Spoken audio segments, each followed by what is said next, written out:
किसी ने क्या खूब कहा है, जब टूटने लगे हौसले तो ये याद रखना, बिना मेहनत के तक तो ताज नहीं मिलते।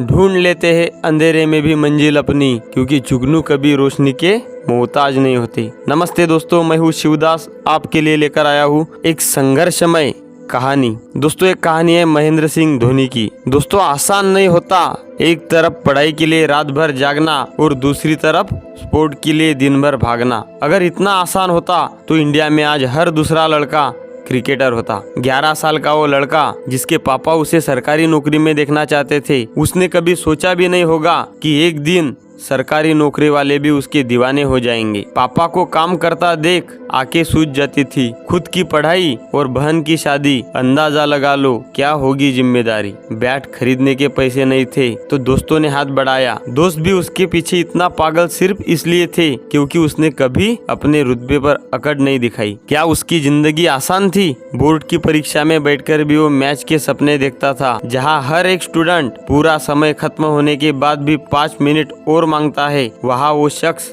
आधे घंटे पहले पेपर जमा करके निकल जाता है, क्योंकि उसका खेल उसके लिए सबसे ऊपर था। खेल ने ही उसे नाम दिलाया, एक बेहतरीन पहचान दिलाई, और इसी खेल ने उसे सरकारी नौकरी भी दिलाई। आज से 20 साल पहले जब लोग कहते थे इस युग में एक बार भगवान मिल जाएंगे मगर सरकारी नौकरी मिले यह बहुत मुश्किल है, उस दौर में जब लोग रातों रात मेहनत किया करते थे किसी सरकारी नौकरी को पाने की, उसी समय पर वो बंदा सिर्फ अपने खेल को नेक्स्ट लेवल पर लेकर जाना चाहता था। 12 घंटे की ड्यूटी और 6 घंटे की प्रैक्टिस, आदमी की कमर टूट जाएगी। उसे एक बार अपनी कमर तोड़ना मंजूर था मगर अपने सपने खोना नहीं। ना वो ज्यादा बोलता था और ना ही ज्यादा सोचता था, लेकिन जब वो मैदान में उतरता था तो उसके नाम की गूंजे शोर करती थी और उसका बल्ला फोड़ता था। वो डिजर्व कुछ बहुत बड़ा करता था, लेकिन किस्मत हर कदम पर उसके लिए एक नई मुसीबत खड़ी कर रही थी। जो मौका उसे 25 की उम्र में मिला इंडिया खेलने का,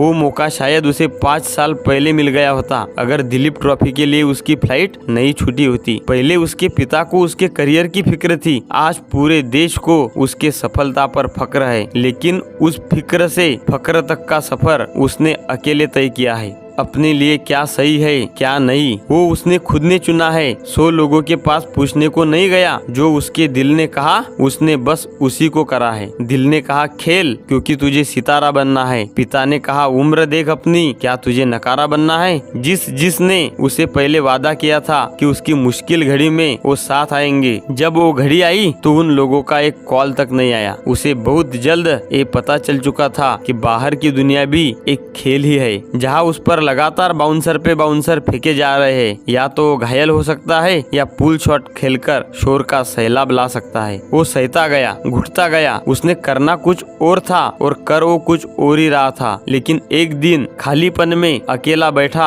अपने सपनों को खुद से दूर जाता देख वो बर्दाश्त नहीं कर पाया। शाम ढलने के साथ साथ अब उम्र भी ढल रही थी। साथ वाले सब आगे निकल चुके थे। जिसने कभी उसके साथ खेला वो आज देश को जिता रहे थे, और यहाँ वो खेल से दूर होकर खड़गपुर के 2 नंबर प्लेटफॉर्म पर अपना सपना हार रहा था। लेकिन वक्त बदला, उसने अपना दाव खेला। सही समय पर उसने सही फैसला लिया, वापस खेलने का पूरा इरादा किया। उसकी माँ ने बचपन में ही कहा था ये थोड़े से में खुश होने वालों में से नहीं है। उसे सारी उम्र ट्रेनों को देखकर नहीं काटनी थी, बल्कि उसे उस ऊंचाई तक पहुंचना था जहाँ से उसकी उड़ान को सारा जमाना देख पाए। ट्रेन स्टेशन पर आई। मन में 100 सवाल थे। नौकरी भी दाव पर थी। सब कुछ बहुत रिस्क में था, लेकिन वो अपने खेल के इश्क में था। उसके पास 10 कारण थे ना जाने के, लेकिन सिर्फ एक कारण ही उसे खेलना है। वो उन 10 कारणों पर भारी था उसे वहाँ से निकालने के लिए। आखिर में उसने अपने दिल की सुनी। कुछ पल के लिए विचारों को किनारे किया और उस पल के लिए वो सिर्फ उस पल में जिया। वो उस ट्रेन से निकला और अपने मैदान में पहुंचा। वहाँ जाकर उसने खेल को अपने नाम किया, और ये तो हमने देखा ही है उसने मैदान में कितना जबरदस्त काम किया। भारत के लिए खेलने का उसे मौका मिला, लेकिन पहली बारी में बिना एक भी गेंद खेले और रनआउट हो गया। जरा सोच कर देखो क्या बीती होगी उस पर, जब लाखों दर्शकों के बीच बीच वो शून्य पर ही चला गया। अगले 4 मैच तक वो कुछ नहीं खेल पाया। उसे तो अब शक भी होने लगा था कि शायद अब उसे प्लेइंग 11 से बाहर कर दिया जाएगा, लेकिन उसकी झोली में एक और मौका गिरा जहां अगर इस बार उसने निराश किया तो उसका खेल खत्म हो जाएगा। वो हमेशा के लिए गुमनाम हो जाएगा। उन सारे उसको नापसंद करने वाले लोगों के लिए, उनके पिता के फैसले के लिए और अपने मन में 100 ख्याल जो आते थे उस नौकरी को करने के लिए, वो सभी लोग सही हो जाएंगे और वो खेल को चुनने के फैसले पर गलत हो जाएगा। अगले दिन उसे तीसरे नंबर पर मौका मिला। वो मैदान पर उतरा और इस बार उसने विरोधियों के ऐसे पसीने छुड़ाए कि वो बस पूरे खेल में मैदानों के चक्कर लगते रह गए। 148 रनों की नाबाद पारी खेलकर उसने पूरे देश में अपना नाम रोशन किया और अपने एक खेल से हजारों की भीड़ को अपनी ओर खींच लिया। इसके बाद हर मुकाबले में वो लोगों को हीरो दिखने लगा। सब कुछ उसकी जिंदगी में बढ़िया चल रहा था। 2007 में उसे इंडियन टीम की कप्तानी भी सौंप दी गई। इस वक्त तक उसे पीछे मुड़कर देखने की जरूरत नहीं थी, लेकिन तभी उसकी गर्लफ्रेंड का एक्सीडेंट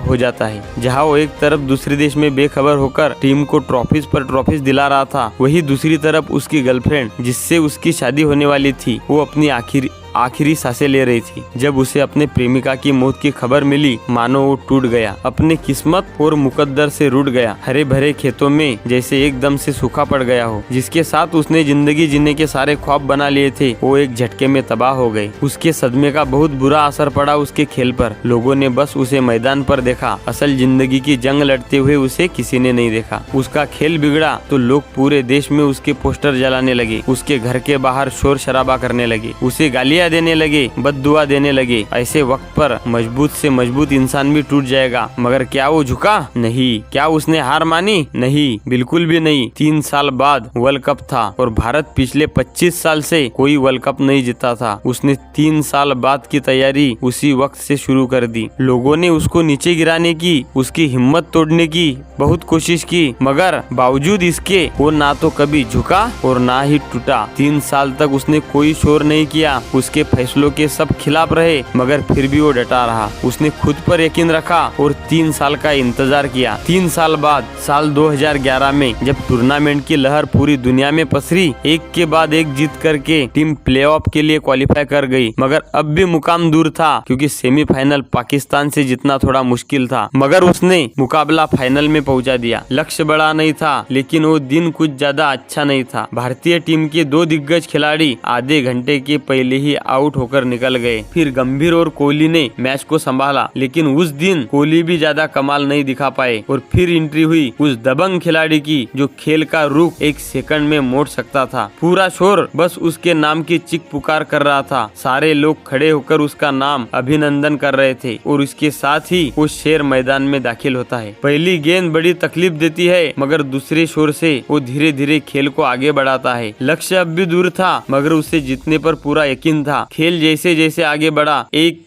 और विकेट गिरा और अब वो फॉर्म में आया। उसने समय रहते अपना स्पीड बढ़ाया और कुछ गेंदों में अच्छे स्कोर के साथ आखिर में एक लंबा छक्का मारकर पूरे देश को 28 साल बाद दूसरा वर्ल्ड कप जिता दिया। सभी की आंखों में आंसू थे, लोगों की धड़कनें तब कई शांत हुई। उस चीख पुकार के बाद वो शख्स उस एक खेल के बाद पूरे देश का चहेता और सबसे बड़ा खिलाड़ी बन गया। वो कहते हैं ना, कुछ लोग ऐसे होते हैं जो सदी में 1-2 ही पैदा होते हैं। ये शख्स भी उन्हीं में से एक था। रेगिस्तान में भी ठंडा रहने की काबिलियत रख सकता है, जो 22 गज की दुनिया का बेताज बादशाह कहलाता है, जो थाला के नाम से पुकारा जाता है, जो कई खिलाड़ियों का करियर बनाने के लिए जाना जाता है, जिसकी उपस्थिति ही खेल को अपनी तरफ खींचकर ले जाने की ताकत रखती है, जिसे क्रिकेट का जादूगर कहा जाता है। वो कहते हैं ना, जो अनहोनी को होनी कर दे, होनी को अनहोनी। जर्सी नंबर 7 है उसकी, नाम है उसका धोनी। जी हाँ, महेंद्र सिंह धोनी। हेलीकॉप्टर भी उतना मशहूर नहीं हुआ जितना उस शख्स का हेलीकॉप्टर शॉट हुआ, जिसके एक इशारे पर दुश्मन परेशान हुआ। अंपायर भी फैसला लेने से पहले उसकी तरफ देखते, क्योंकि बाज की नजर शायद एक बार चूक भी जाए, मगर स्टंप्स के पीछे वो कभी नहीं चूक सकता। तभी तो कैप्टन कूल महेंद्र सिंह धोनी कहलाता है। खिलाड़ी खेल जरूर छोड़ दे, मगर जिनके दिलों में वो बस चुका है, वो हमेशा उनके दिलों में जिंदा और बुलंद रहेगा। दोस्तों याद रखिए, आप यदि कुछ अच्छा सुन रहे हैं तो वो है श्री मोटिवेशन। ना संघर्ष ना मुश्किलें तो क्या मजा है जीने में। आंधी तो आंधी, तूफान भी थम जाएगा मेरे दोस्त, जब लक्ष्य बना हो सीने में।